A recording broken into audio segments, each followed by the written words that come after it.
नमस्कार दोस्तों, exam nucleus channel में आपका स्वागत है। तो आज चलिए शुरू करते हैं 1 जून 2026 के करंट अफेयर्स के इम्पोर्टेंट क्वेश्चन। तो ये है क्वेश्चन नंबर 1 जून 2026 को साउथ कोस्ट रेलवे जोन का परिचालन शुरू हुआ। यह इंडिया का कौन सा रेलवे जोन है और इसका मुख्यालय कहाँ है? तो ये 18वां रेलवे जोन है और इसका मुख्यालय विशाखापट्टनम आंध्र प्रदेश में है। चलिए इसका डिटेल समझते हैं।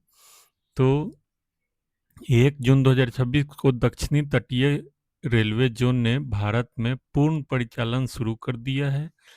इसका प्रशासनिक केंद्र विशाखापट्टनम आंध्र प्रदेश में बनाया गया है। यह तटीय आंध्र प्रदेश और पड़ोसी रेल डिवीजनों की आवश्यकताओं को पूरा करेगा, इसलिए इसे बनाया गया है।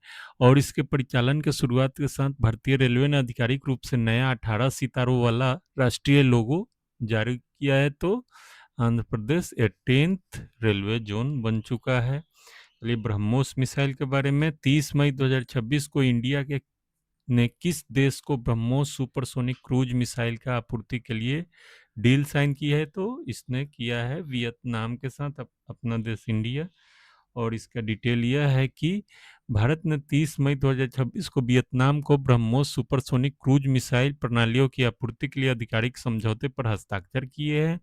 और फिलीपींस के बाद वियतनाम इस स्वदेशी रक्षा प्रौद्योगिकी का अगला बड़ा आयातक देश बना है। इंडोनेशिया के साथ भी वार्ता अंतिम दौर में है। तो ये सब साउथ ईस्ट कंट्री में ये खरीदा जा रहा है और भारत इसे बेच रहा है। इस सुपरसोनिक प्रणाली 2.8 मैक की गति से 290 से 500 किलोमीटर तक मार करने में सक्षम है, जो भारत के $5 बिलियन रक्षा निर्यात लक्ष्य की धुरी है, ये ब्रह्मोस मिसाइल। चलिए तीसरे क्वेश्चन को देखते हैं। तो 30 मई 2026 को इंडिया की 5 दिवसीय यात्रा पर कौन से देश के राष्ट्रपति और उनका नाम क्या है? तो ये म्यांमार के राष्ट्रपति ऊ मिन उंग हलैंग आए हैं भारत के राजकीय यात्रा पर। और म्यांमार के राष्ट्रपति यू मिंग आंग हाइंग 30 मई से 3 जून तक भारत की 5 दिवसीय द्विपक्षीय यात्रा पर नई दिल्ली पहुंचे। बैठक में Kaladan multi modal transit project, Bharat Myanmar सीमा प्रबंधन और शरणार्थी सुरक्षा पर चर्चा हुई। और म्यांमार के साथ भारत के सुदृढ़ संबंध एक्ट ईस्ट पॉलिसी और सागर इनिशिएटिव के लिए अत्यंत महत्वपूर्ण है। तो ये है म्यांमार के राष्ट्रपति। चलिए चौथे क्वेश्चन को देखते हैं। तो 30 मई 2026 को CDS chief of defence staff ने अपना कार्यकाल पूर्ण किया और उन्होंने कब से सेवा दी? तो जनरल अनिल चौहान सितंबर 2022 से अपनी सेवाएं दे रहे हैं और ये सेवानिवृत्त हो गए।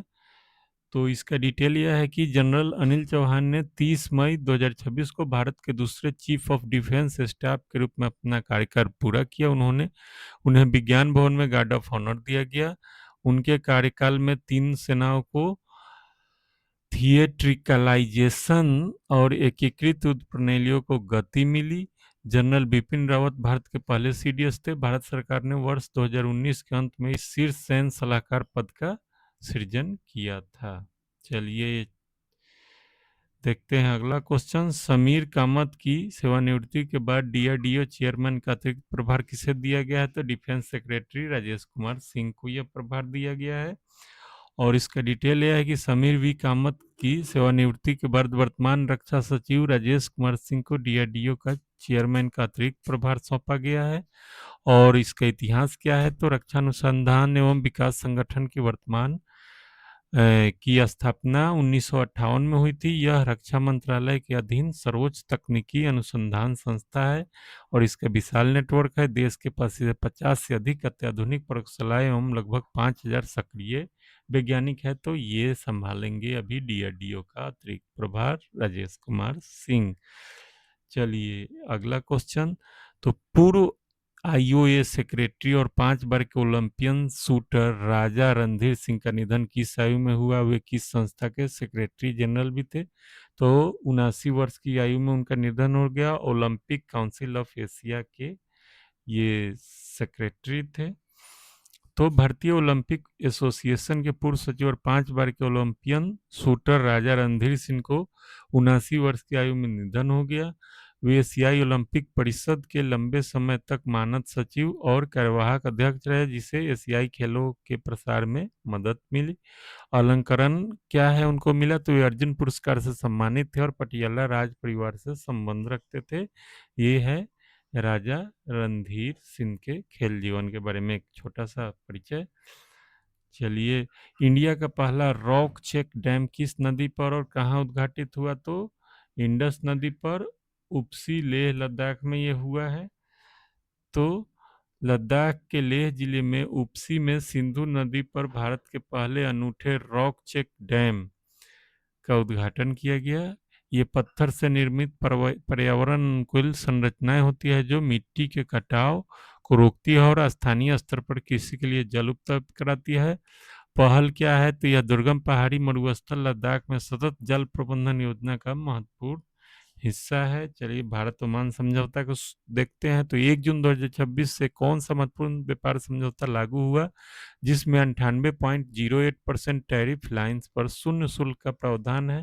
तो India Oman comprehensive economic partnership के तहत ऐसा हुआ है। और इसका डिटेल यह है कि भारत और ओमान के बीच में व्यापक आर्थिक साझेदारी समझौता 1 जून 2026 से पूर्ण रूप से लागू हो गया है।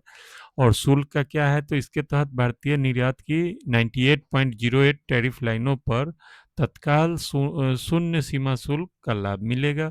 और आर्थिक दायरा क्या है, तो दोनों देशों के द्विपक्षीय व्यापार वित्तीय वर्ष 24-25 में $12.5 बिलियन आंका गया था, जिसके इससे समझौते के बाद $20 बिलियन होने की उम्मीद है।